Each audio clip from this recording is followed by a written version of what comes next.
Welcome in to another IT Leadership Lab live stream where we'll be talking about AI today, which is a big topic of conversation and also, I think, the latest buzzword that may have replaced the cloud.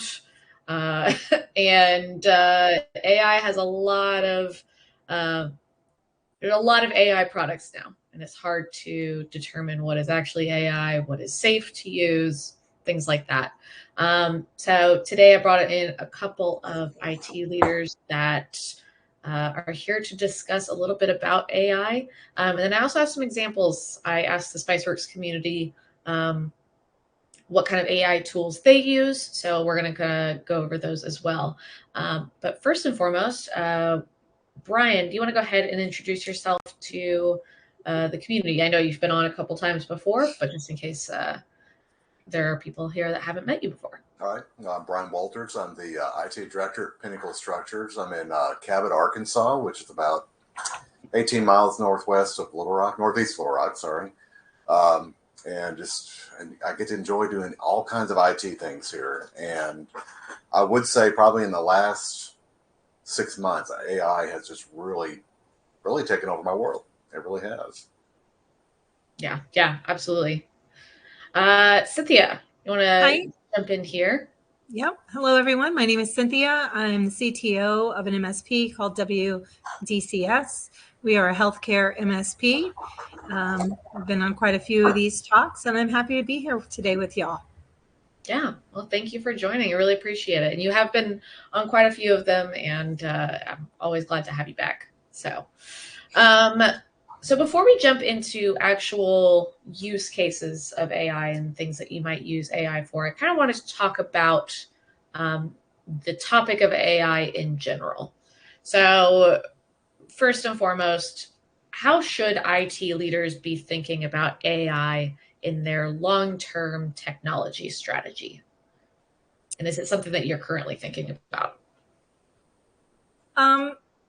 I think that is definitely the way that IT is headed, among many other things in the world. I mean, the term AI is now slapped on everything. It's even used for glorified if-then logic. So you have to really be specific when you're talking about AI and AT and what that use is going to be, what your idea is. I mean, true AI for IT is predictive for, anomaly detection and capacity forecasting. It's generative for scripting assistance and config templating. And then it's also assistive where it can summarize tickets or documentation, run scripts for you. So I think when you're talking about AI and IT, it's very important to specify how you're going to be using that in IT. Mm-hmm. Again, it's the new buzzword, like you said. It's taken over the cloud. Yeah. And for us, it's taken over Google. Instead of Google it, we're going to AI it. Right. If I had $1 for every time I heard AI powered in a product demo, I could afford my own AI engineer. Yeah, absolutely. It does seem to be everywhere. What about you, Brian, as far as including AI in a long-term strategy? I'm really including it really as my coworker, not to borrow from Microsoft's Copilot, but I mean, it's definitely my coworker for sure. I've been in several binds, especially on development, and I'll share a little bit later how well AI has really worked on development projects for sure. Mm-hmm. My coworker that I've hired on last year, he wants to show everybody how to use AI, but I'm kind of thinking let's hold back a little bit because that's really one of our biggest tools in the IT world right now. And I think most people, when they hear AI, I don't want any part of that. So mm-hmm. we've still got some time to use it well for ourselves before we give it out to other people. Yeah. So whenever you talk about people that are apprehensive about using AI, I'm assuming that has to do with data security or things like that. But are there any other reasons that people might be a little hesitant to use AI tools? I think it mainly is just because just probably what they hear in the news and stuff. That AI is going to take over the world. It's going to be dangerous. But for us, it's just been a helpful tool. There is a couple users we've actually got to use it. They use it on their Teams meetings or to summarize a call, and that's just been a game changer. That's been the biggest use so far outside of IT in our company, is to use it for summarizing meetings. Mm-hmm. Yeah. Now, Cynthia, are you guys apprehensive about adopting AI tools? It seems like maybe you're a little bit more on the, it can be used for good, but also there are security issues that come with it. Absolutely. And one of the biggest things when we're talking to vendors that are offering AI is, how is that large language model or LLM used, or small language model? But the LM in general, how is that used? Where is that data going? Where is that stored? So that's always a concern. Are they willing to sign an NDA? Do they have a business associates agreement with us, kind of thing? Again, we're in healthcare, so we are very aware of the security risks and really have to take precautions for that. So I think anybody getting into any kind of AI space, it's very important to know where the data from that LM is going and how it's being used outside of your current, outside of your employer. Mm-hmm. Yeah, absolutely. And as somebody that does work in the healthcare space and that does have to, work within, HIPAA and all of these guidelines, how are you keeping your users from, or your customers or anything like that, from using AI in a way that will potentially cause some sort of, As far as our customers using AI, I mean, look, they can do what they want with their systems. Our job is to make sure that we're keeping their system secure. So there are certain, we take precautions like we would for any other site.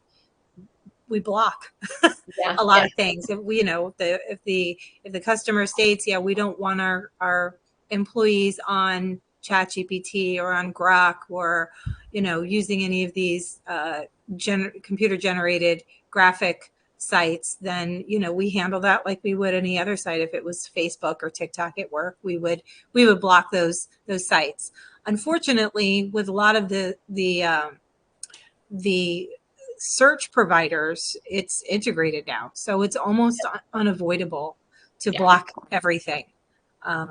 But you go about doing what you do and don't let non-administrators run scripts and things like that. So it's just it's very similar to how we would lock down anything else for any other customer. Mm-hmm. Yeah, how do you kind of balance the hype versus reality when it comes to AI? Because there's, like y'all have both mentioned, there's so many products out there that are saying that they are AI powered. And I'm sure you even have executives that are also wanting to fall into that shiny new toy trap where they're like, it's AI is the big new thing. So how do you kind of balance that hype versus reality? That is a daily challenge. As far as AI and technology for us as an MSP, I mean, technically, any script you write is going to be considered an AI. Now, we probably generated the script ourselves, or maybe got a script from GitHub and edited it some. But technically, I mean, anything that's automated, you could consider an AI, so to speak. But when people want to get into AI, for instance, I have a client now that wants to use AI as their auto attendant. We know how they want to use it, so it's very easy. We're not AI developers, so we would hire somebody, but you have to know how you're going to use the AI. Being that we know they want to use it as an auto attendant, we just need to know what level do you want to use it as an auto attendant? Do you want it to have an API and integrate into your software to make appointments? What is it that you want? And I think that's the greatest challenge, is somebody saying, oh, well, we can get AI to do that. To do what?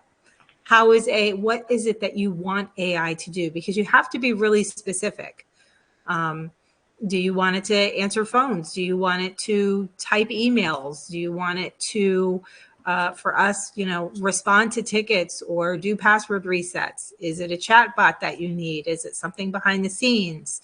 So I think that's the biggest challenge, because people don't understand. They just say, oh, we'll get AI to do that. What do you want AI to do? How do you want it to integrate into your system?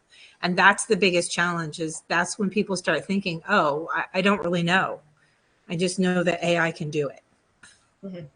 And we're kind of the opposite end, that no one's really asking for it here, but we're using it. We're trying to bring it in to make our lives better in the IT world, and then eventually get to that point saying, hey, look what this can do, And I'm more excited about AI on the actual learning aspect, seeing how well it learns, because we have a design program that has pretty much been the same thing since Windows 3.1. They just build upon it over and over again. And we would like AI to learn that program, because there's so many components to that program, but that's been a challenge for us, is for it to learn legacy software. I've had moments where I've needed to write some C# code that I didn't know how to do, and it did it really well. But on our end, the biggest challenge is letting it learn legacy software, because we use so much of it here. Yeah, it's tough. And that actually leads into one of the next questions I had was, what are the biggest challenges that you faced when implementing AI solutions, whether that is technical or with users or things like that? What are some of the biggest challenges you faced? Well, like I mentioned a while ago, for us, it's our secret weapon right now. So we really don't want a lot of people using it, because we can be the hero and be the IT hero sometimes. But there are going to be times where it's going to make their lives easier once we can implement it, in our daily lives here. So Dan and I, my coworker, we're working hard every day to see what else can we do. Where can we bring AI in and then finally release it to some users?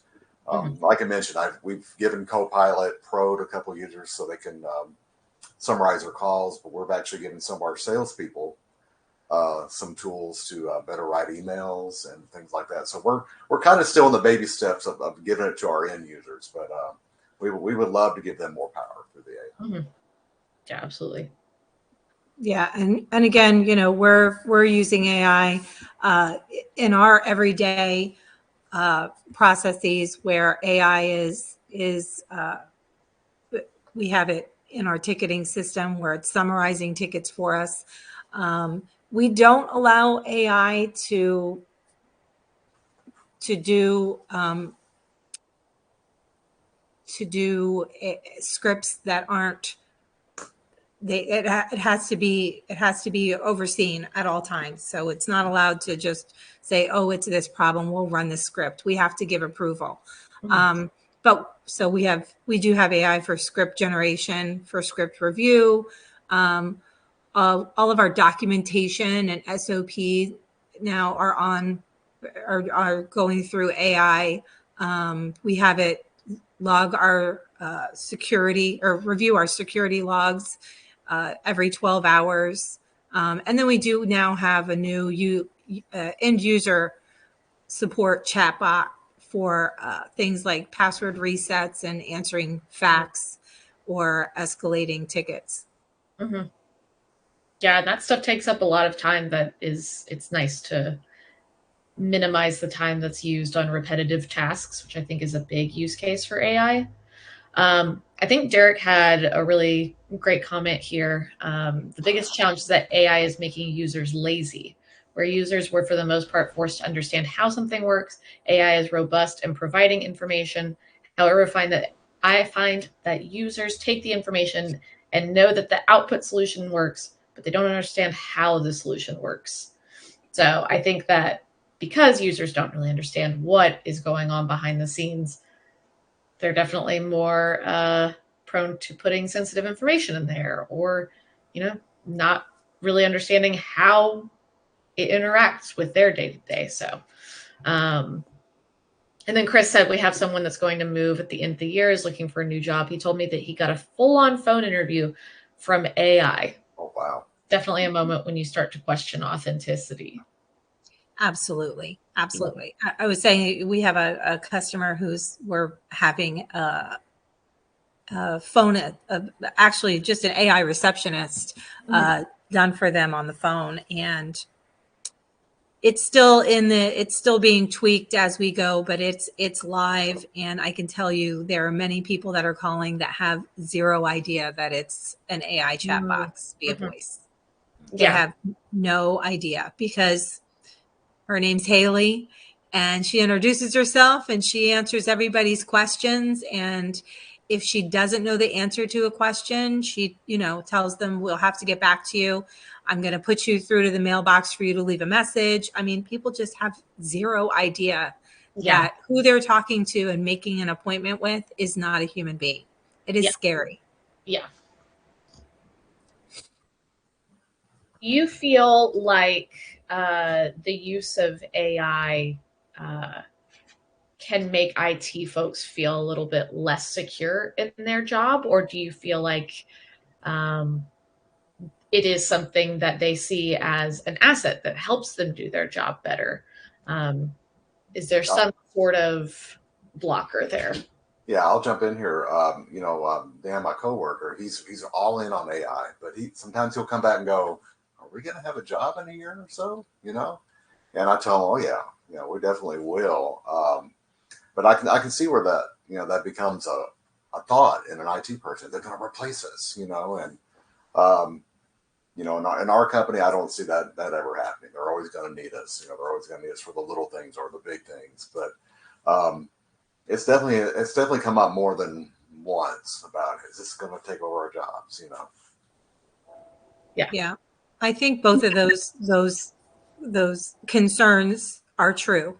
I think, yes, it's definitely going to make things easier. And yes, it is going to cause people to maybe repurpose their titles and find other things to do, or find another position altogether, because some of these low level activities that are performed daily can now be done with AI. I mean, it can be done now. I can imagine what it's going to be 3, 6 months, 12 months from now, because it's just growing in capabilities exponentially. So I think a lot of lower level positions will be filled by AI. Mm-hmm. But at the same time, that is, if you're, a 1 or 2 man show, 3 man small IT company, I mean, that also can be very, very, very helpful, as it is handling those small fires so that you can concentrate on the large fires, or, concentrate on other things.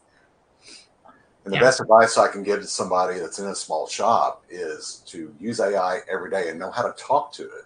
That's the biggest thing to do, because a lot of people who use AI don't realize that you can continue the conversation. It knows where you left off. It can give you some advice and say, "Hey, go back to step 3. That didn't work for me." And a lot of times it'll zero in there, and there you got your answer. So I think a lot for small shops is just learning how to talk to it. And I think that's the best advice I can give. That, especially for a small shop, I think it's important not to focus on one AI. So a lot of people will focus on ChatGPT. It's affordable. So I understand. And like Brian said, it does, hold the memory of your previous chats. However, it's not infallible. So it's not an AI trained in what you do. It's an AI that's using a language model from bits and pieces from everywhere. So it's got its limitations, and it does make mistakes. So I think it's important when you're using AI in that manner, where you're asking maybe for a script, no matter how specific you are, it is important to take that output and compare it to an output from maybe Grok. and I'm just giving examples here, but it's very important not to take what AI says as the final word, because mistakes are made all the time. So it's vital to have more than one AI that you're using so that you can compare the two. Ask one, is this correct? Ask another, is this correct? Look at it with your own eyes so that you are also learning what's happening so that you can recognize when mistakes are made. Because it's a fantastic learning tool. And I understand what Chris was saying. It makes people lazy, 100%. But in IT, I think it's important that we go through everything with a fine-tooth comb so that if we're asking something we don't know, we are still learning from it. So we're actually using it not only to enhance our processes and our positions, but our knowledge, our own personal knowledge. Yeah, absolutely. Has AI changed the way that y'all run IT? It sounds like, Brian, you have like really, really benefited from it. Cynthia, I believe that you've benefited from it as well. But what are some things that may have made a huge impact? So if someone was going to implement AI, they're looking at an AI tool, what are some of those things that have made a big impact? For me, it's been development tools. And like Cynthia said, there's different ways you can use it. We can use chat, we can use Copilot. I traditionally use Copilot, but Copilot for GitHub is actually a different beast. It really is. When I had a C# program I was struggling with, and finally got it to talk to it, finally got it to narrow down. It actually ended up writing the code for me. And I knew it could do that, but when you get to that first time, it does it for you. You're just like, wow. And it actually worked, And there were times, though, where Copilot and AI was not working for me. So that's when I would go out to the forums like Spiceworks and talk about it. But for that one project, I will say the AI did resolve it for me. And that's just been the biggest thing for us, because, they were about to go out and hire a developer short term to fix this problem, and I fixed it for free, So that was a great moment for us with AI. So it's really helped the development side of our job. Yeah, and like I said, we're using it for low-level tickets, and we're using a chatbot assistant for also low-level tickets when people can go in on their portal as a customer and ask questions, where we used to have somebody manning that all the time. So we still have somebody manning it, but now they're tier 2. So if they can't get it resolved on the chatbot, which is our tier 1, it just gets transferred over to tier 2 and they get a human. So that's definitely freed up a lot of time for other things, and so that they're able to concentrate on the bigger projects. Mm-hmm. Yeah, I was kind of looking into all of the different use cases for AI, because I feel like a big one is coding. I feel like having that review is really helpful. But there are a lot of other ways that people are using AI too that I find really interesting. One of them is predictive monitoring. I don't know if y'all use AI in anything like that, but that just seems like a cool use case. I'm not sure if that's something that y'all have looked into before. I'd like to. Yeah. Go ahead. So we're actually our RMM is getting into predictive modeling. So that's something that we're very excited about. It's a nice way to get a forecast and look into what could be happening with the system that you currently have. So it's one thing to be flagged when you have errors or things that need to be brought to your attention, but it's a fantastic thing to be able to look at those errors and see if those aren't corrected, this is what will happen in the future, because this is going to break down, this is going to break down, this is going to break. So that predictive modeling is amazing for us for that purpose. I know people are using predictive modeling for many different aspects of life in general. But that's at this point, that is our experience with it and what we're looking forward to implementing. Mm-hmm. Yeah, I think it's very, very helpful to be able to get ahead of issues before they start to become bigger. And then, Brian, you said that you wanted to look into using some predictive modeling or things like that. Yeah, we have a lot of, well, on simplest terms, one of the biggest things that we support here are cameras, IP cameras. And, we get alerts that they're down. So we got to go out there and, reset the switch, PoE on the switch. We haven't really implemented anything like that to maybe go automatically AI go, oh, yeah, let's do this. Let's reset that switch port, So that's an area where I'd like to see us really build upon would be the predictive problems, take care of the problems so we don't have to right away. Before somebody goes, oh, there's 5 cameras down. Well, AI got it back up for us. I would love that. Yeah, yeah, absolutely. Are there any other uses that y'all want to look into in the future that maybe you don't have right now? I would love for AI to be plug and play. Yeah. That's something, and I know that eventually that's going to come down the pike where it's going to go in and that's, again, I'm talking about in an office setting where it can go in and look at what it is you do, what you've done, how you've done it, and just soak it all up. Mm-hmm. Yeah, absolutely. That would be very nice to have. Yeah, because just because it's AI, it doesn't mean that it's smart. So yeah. Oh, I had an issue once where I put a transcript into a tool and then it came up with points or like quotes from the transcript, and I was like, these are awesome. And then I went to go into the transcript to see where they were, and they were not there. They just made up quotes. And I was like, okay, so something to remember is you have to double check some of these because I use it to summarize all the time in Teams meetings, and I've got to go back and edit every one of them. So just say some really goofy things. And a lot of times too, if I bring in people into my office for the meeting, it says, "Well, Brian said this. Well, I didn't say that. Somebody else actually said that, so I've got to edit that too." So yeah, it's definitely. I mean, it is a learning model. It is constantly learning, so hopefully it'll get there at some point. Mm-hmm. But yeah, definitely important to double check. And very important, and we say this all the time in IT: garbage in, garbage out. Mm-hmm. So it's really important to understand that what you put into your LLM matters. Mm-hmm. What kind of questions you ask matters. Mm-hmm. And I'm not talking about how you phrase your question. I'm talking about the question itself matters. Mm-hmm. Because it's going to keep that and use that for future things. So it's very important. Garbage in, garbage out. Yeah. Yeah. And like what Derek said there too, documentation. Would love for it to be more involved in our documentation. Hey, watch me do this and then write it up for me, And, like Cynthia said, it needs to be plug and play, so we're just ready to go, And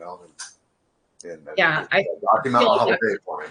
So. The great thing about the documentation capabilities there are so many softwares out there that allow you to, with AI, that allow you to document things, that will watch you do something and come up with everything for you. And there's so many to choose from. I've seen some of them. Some of them are really good. And it's very, very important, obviously, especially in IT, to document everything. Mm-hmm. So I can see at some point where something like that will be running all the time, mm-hmm. where it's recording everything, logging everything for you, giving you your daily write-ups. I mean, I can see that coming soon. Yeah. Where it's not really going to be an option to turn it off. It'll just be on and running and smile, you're on candy camera kind of thing. Yeah, which I know raises some red flags for some people too, is constantly running and constantly looking over your shoulder and things like that. But I feel like we are so watched all the time. It's just one more thing. Yeah. But at work, you're not really you don't really have privacy at work anyway. No. I don't want it in my house, but I think at work there's no privacy. Yeah. Yeah, for sure. I know that at any point my IT team will be able to be like, oh man, she spent her morning playing GeoGuessr on her laptop, and oh well. um, yeah. So Ryan actually had a really cool question. When dealing with non-IT executives that have the mindset of add AI to every department workflow, what are some strategies or questions we can ask to help focus their thinking or expectations? I'll jump in real quick, and we don't have anybody asking for it yet. So, if they just have their email, they're happy. So we haven't got to that point yet here. Mm-hmm. I think some of the strategies are I think it's our job to make people understand that AI, again, it's not plug and play. You can't just slap it in and it starts doing things for you. I think people need to understand that this is something that has to be trained, and you have to know what you want. What do you expect from AI? Again, people say it all the time, just put it in AI. What does that mean? What is it that you want AI to do? What are the functions that you want AI to perform? I don't think people think about it in that manner because they believe that it is just plug and play, just add AI. But that is such a blanket and nonsensical statement that it's difficult to get people to understand. So I think getting them to focus on the fact that this is a learning module. It has to learn how to function, and we do have to feed it data in order to do that. So it's not like we can just plug it in and immediately it starts running. It takes a lot of time.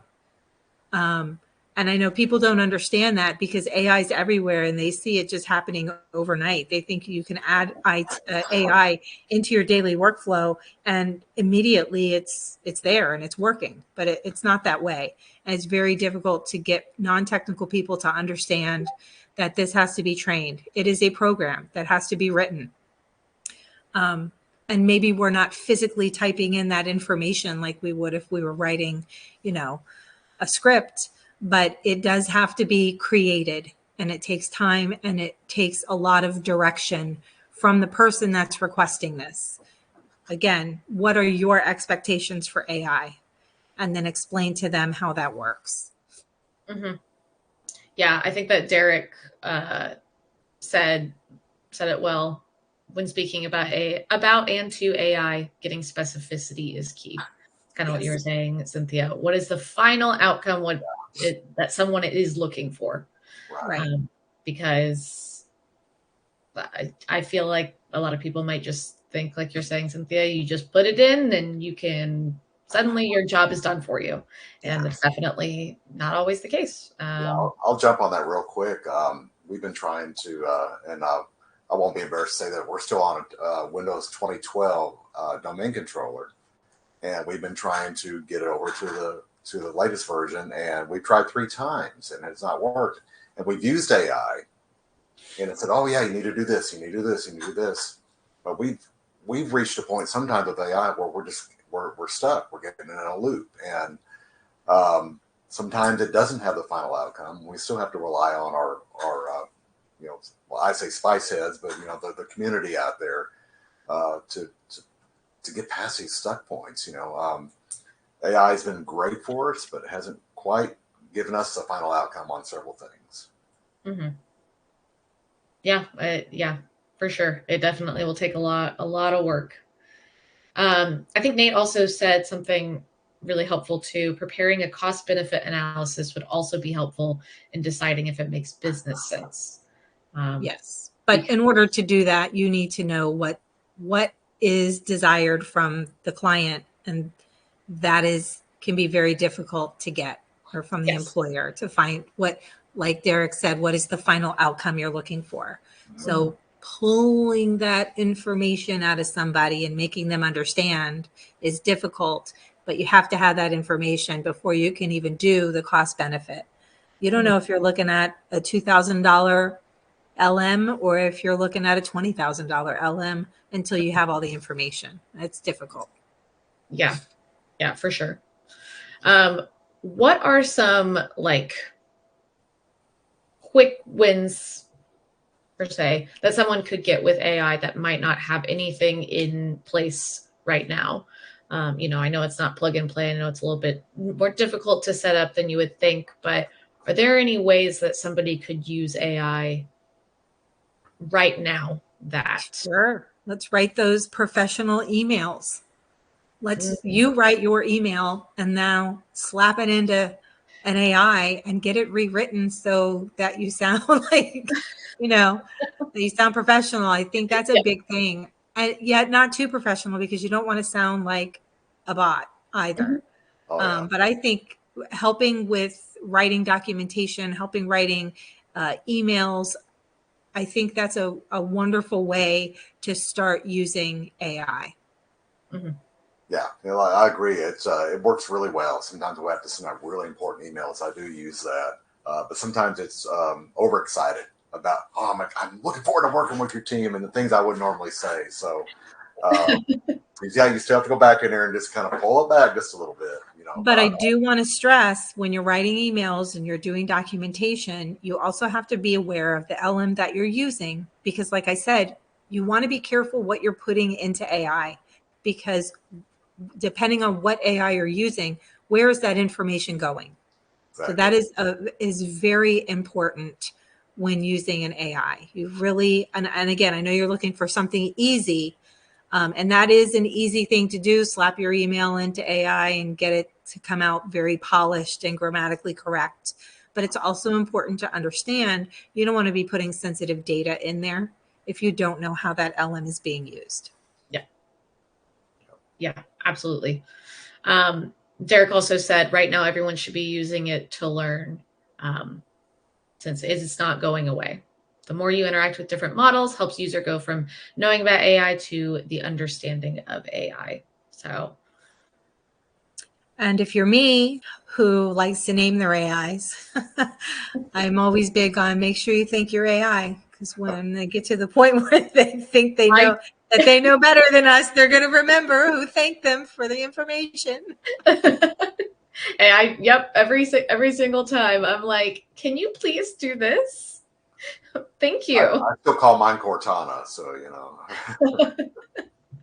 No, everybody's computer just went yes. I hope not Cortana anymore. So. Yeah. So how do you implement new forms of AI without overwhelming your team, since it is such a big topic of conversation right now? For us, it's kind of like it's like any other upgrade. It requires education. Mm-hmm.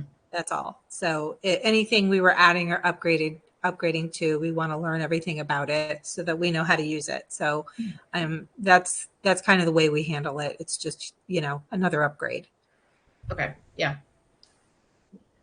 Yeah. And like I said, we're just kind of using it for IT, right now. But I'm just looking for ways where we can give it to people this will make your job easier. But like I said, my biggest challenge is getting past that legacy, the legacy software.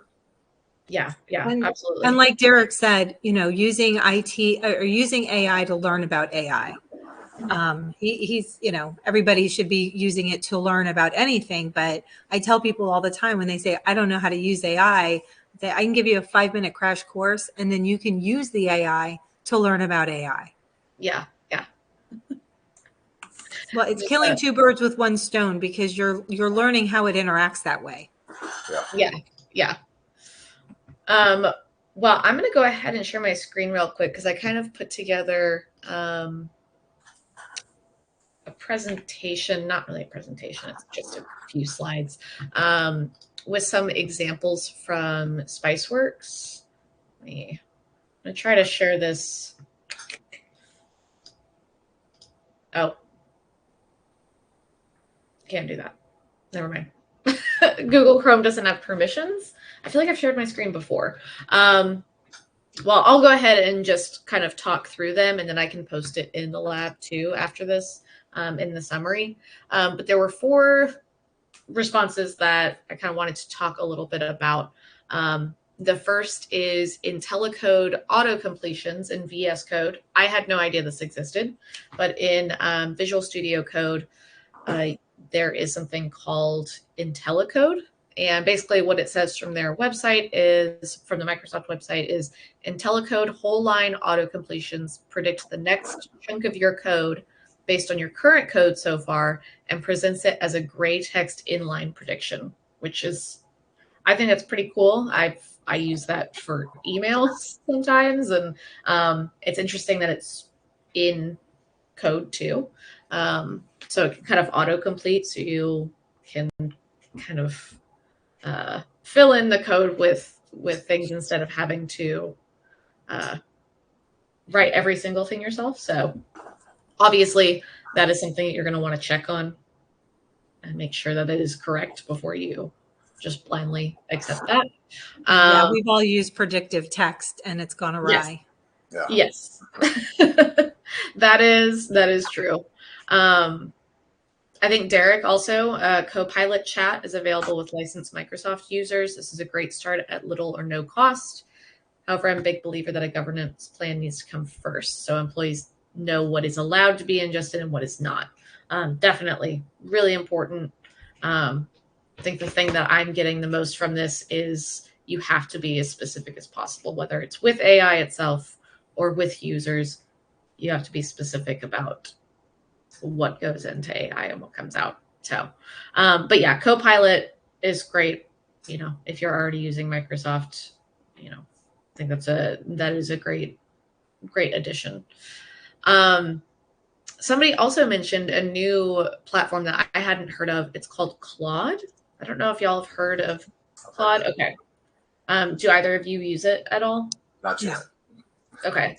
I looked it up and it seemed like it was a pretty helpful platform, but basically you use it with you can use it in your command line, you can use it in different tools, you can use it for documentation.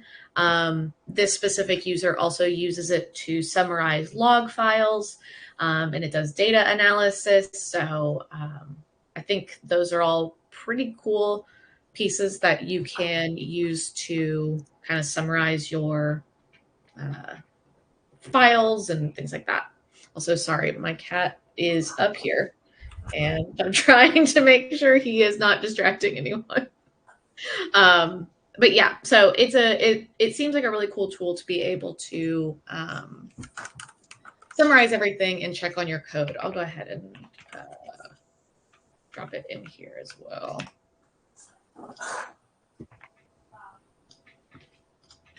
yeah, I'm like trying to get him to stop doing whatever he's doing, and I guess this is one of the benefits of working from home, or not so much benefits, but the next one is something that I think that y'all talked about a little bit, and it's kind of summarizing tickets and having a virtual service agent that can answer those smaller questions. And this person specifically using it in Jira Service Management, but I'm sure that there are other ticketing systems and things like that that have kind of those AI capabilities. But again, it's something that this user kind of noted that you should double check it before taking what it says as fact, because they can get things wrong. And then the last one, have y'all used Notebook LM, the Google Notebook app? Not yet. Yeah. So this one is basically like a research assistant. So you can put in all of your documents and then it'll kind of summarize things, but also connect documents together. So you can, if you have like specific findings, that connect between your documents. It can kind of help you get those insights and answers and things like that. So that's another one I can definitely drop in here as well. Let me grab that link.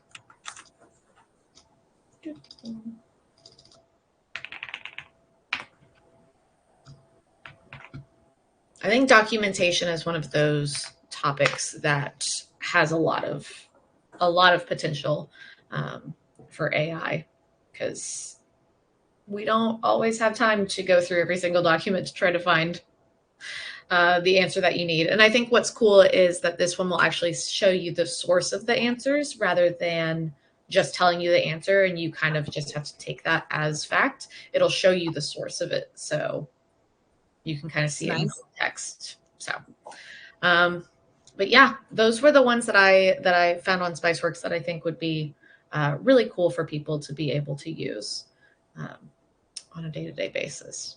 But do y'all have any specific other recommendations for AI tools? I have to give a big shout out again to GitHub Copilot. I paid the extra $20 for that, and it's been very valuable. I would highly recommend that, especially if you're in a small shop and you need to do some development.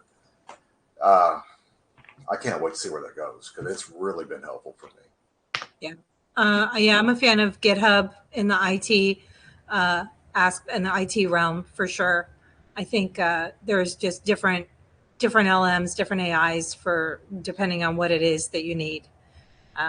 If I'm going to do something, IT related, GitHub. If I'm going to do an email, probably ChatGPT. If I'm going to, fix my car, I'm probably going to use Grok.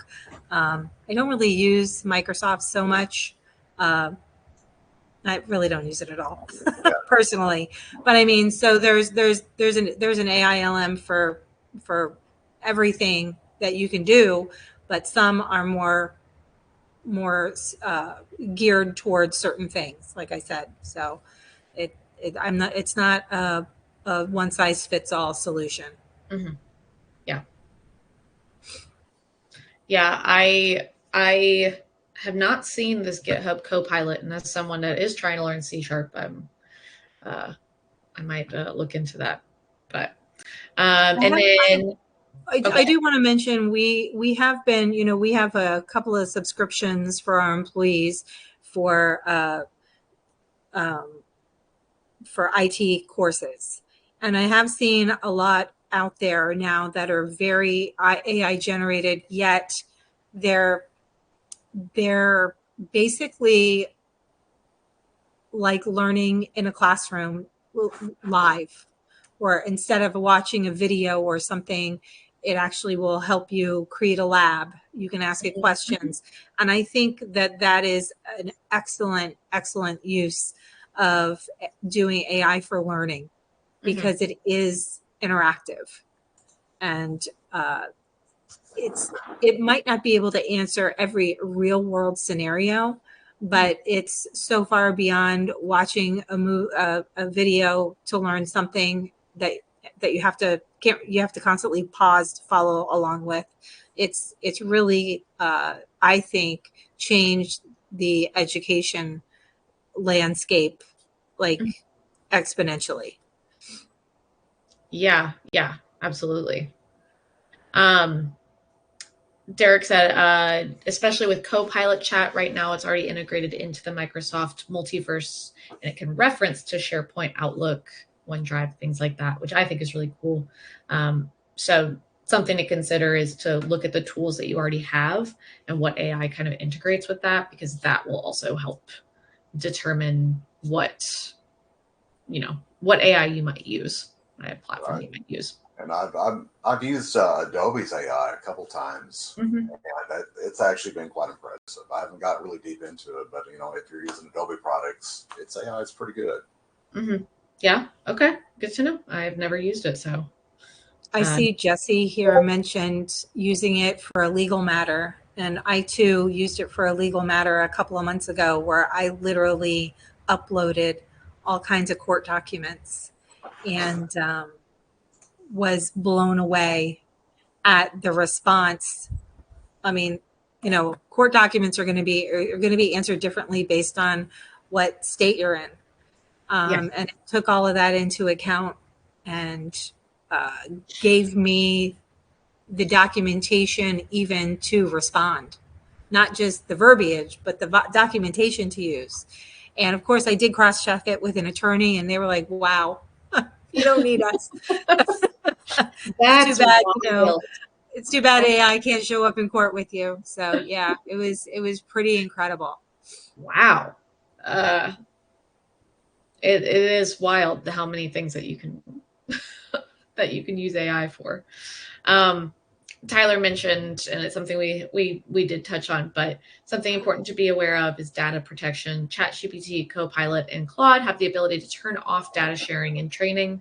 And training for Copilot is on by default, including chat, which is now included in all 365. Meanwhile, Gemini, Grok, and DeepSeek do collect and use your data for training. Yeah, so I did touch on that, where you do want to be mindful of what you're putting in and how that data is being used. I think that's very important, and people forget that, it, especially when you're doing it online. One, you're doing it online, so we're always telling people to be careful of the data that you're posting. But now, even more so, where's that data going, and how is it going to be used afterwards? So, like Tyler is saying, they're using it for data training, but it's not far-fetched to think, if I put in my social security number and somebody asks a question about social security, is it going to pull up my data? Yeah. Now, normally that doesn't happen. It's blocked from doing that. There are certain things that, AI is not going to do for you, especially when you're on these public language models, but it could happen easily. Yeah. And what if the data itself that's being stored were to be breached? Well, everybody's just pouring all of their life information into AI. You have to think about that. Yeah, absolutely. And especially in different industries that have different privacy requirements, like you mentioned HIPAA and things like that. Important to know what you can and can't put and what you shouldn't put into AI. And we got a question: why don't you use Microsoft Copilot? That's mostly because we're not a 365 house. So that's why. Yeah, it's one of those things that I think that you would mainly use it if you have that platform, and right. You could speak to all of the different 365 tools. But if you don't have a bunch of 365 tools, it's right. All of our 365 tools they're kind of piecemeal, because we're not a 365 house. So sure, we use Office. Oh, I use Outlook. We use Zoom. We use Teams, but they're not all integrated into everything that we do. So that's not we use those when we have to. They're not our go-tos. Yeah. All right. Well, thank y'all so much for jumping on. We're right at time, so I'll go ahead and close it out. But really, I really appreciate y'all being on. Thank you for all of the conversations in chat as well. And then I'll go ahead and get a wrap-up posted. I'm hoping to be able to get that done today, with all of this information and links to all the different resources. And feel free, anybody here is welcome to comment on that and add their own resources that I might not have covered as well. And then we will be back on July 8th. We're going to be talking with a technical recruiter at Ninja One to discuss how to interview for technical roles and how you can find your next team member.